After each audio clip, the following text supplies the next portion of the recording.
a des dossiers qu'on ne devrait jamais rouvrir. Celui-ci en fait partie. Nous sommes en décembre 1900, au large des côtes écossaises.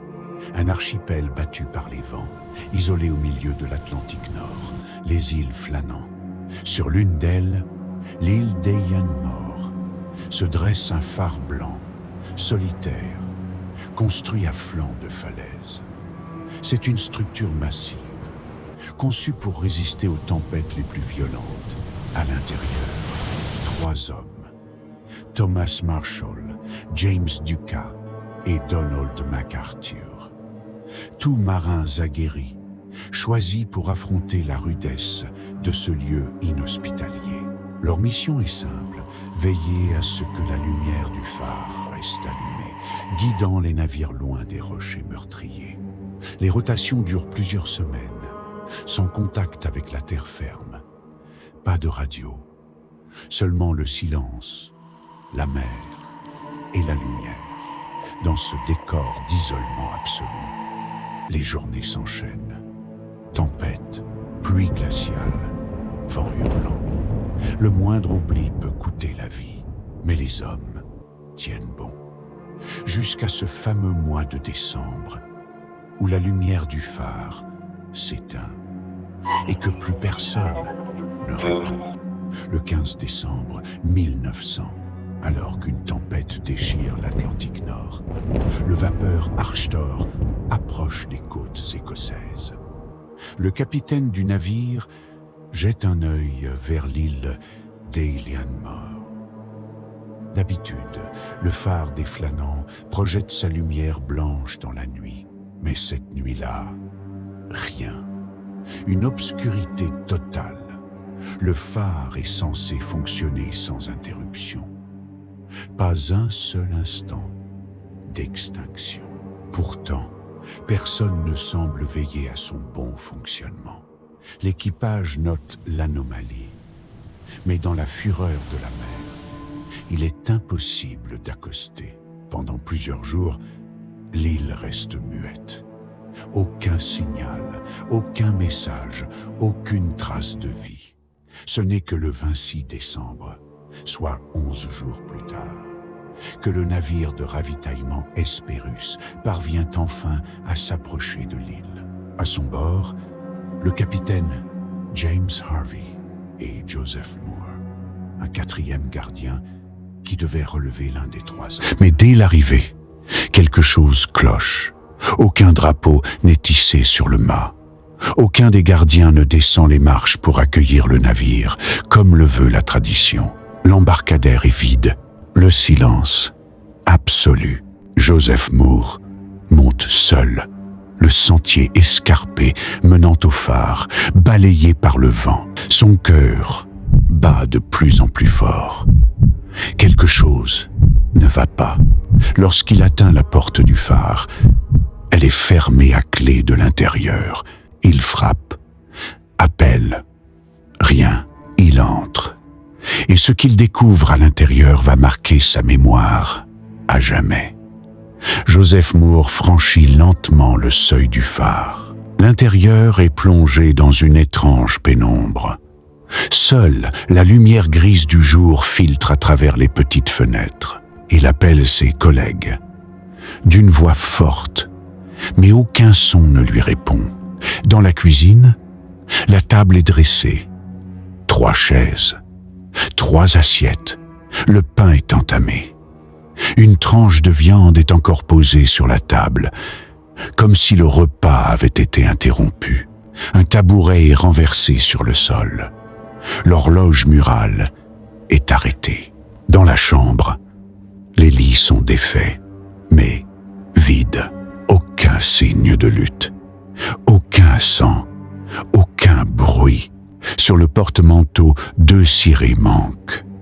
Mais le 3e est là. Ce détail trouble Joseph.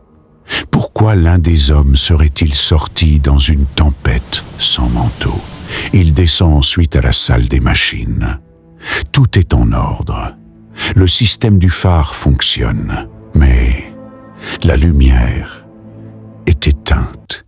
La lanterne du sommet ne brûle plus. Mo remonte, le cœur lourd. Il sent qu'il est seul, vraiment seul. Il ressort en courant du phare, le souffle court. Sur le chemin du retour, il se retourne une dernière fois. Le phare est silencieux, figé, comme s'il gardait un secret. Après la découverte du phare vide, le capitaine James Harvey et son équipe fouillent minutieusement l'île. Aucun corps, aucun indice flagrant. Pourtant, une zone en contrebas, près des falaises, attire leur attention. Des cordages sont enroulés sur eux-mêmes, des caisses brisées, des barrières arrachées. Il semblerait qu'une violente tempête ait frappé. Le gardien principal, James Duca, et l'assistant Thomas Marshall auraient pu descendre pour sécuriser le matériel. Donald MacArthur, laissé seul, aurait ensuite rejoint ses collègues lorsqu'il a vu qu'il tardait à remonter. Tous trois auraient alors été emportés par une vague géante. C'est la version retenue par le rapport officiel rédigé quelques jours plus tard. Mais ce scénario pose des questions. Pourquoi le journal de bord s'arrête-t-il 3 jours avant la découverte? Pourquoi l'horloge est-elle arrêtée? Le feu éteint et la dernière entrée signale-t-elle une tempête monstrueuse alors que les stations météorologiques locales n'en ont enregistré aucune? L'entrée du 12 décembre indique que les vents hurlent depuis l'ouest, que les gardiens prient, que MacArthur est inexplicablement en pleurs. Mais Donald MacArthur était connu pour son tempérament dur. Ancien militaire, bagarreur, intrépide, pourquoi aurait-il été en larmes face à une tempête habituelle? Ces détails sont consignés, mais aucun des écrits n'est signé. On ignore lequel des gardiens les a rédigés. L'officier en chef Mured reste pourtant ferme dans sa conclusion. Les hommes sont morts en accomplissant leur devoir.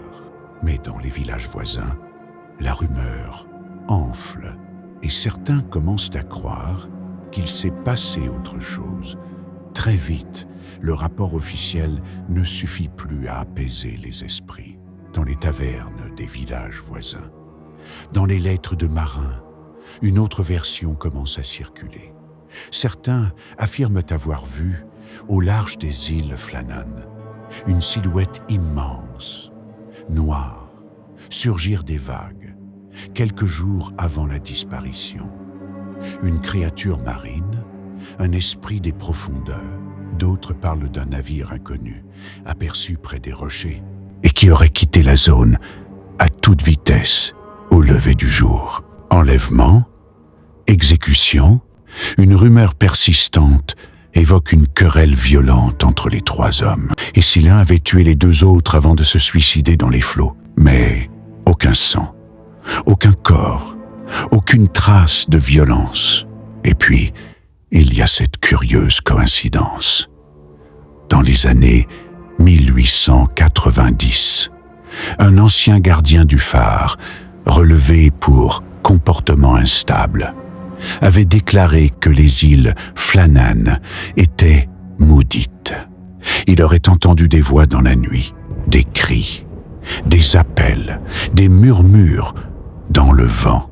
Il avait écrit dans son journal: « Quelque chose veille ici, quelque chose qu'on ne voit pas. » Ce passage, retrouvé bien plus tard, glace encore aujourd'hui ceux qui s'aventurent sur l'île.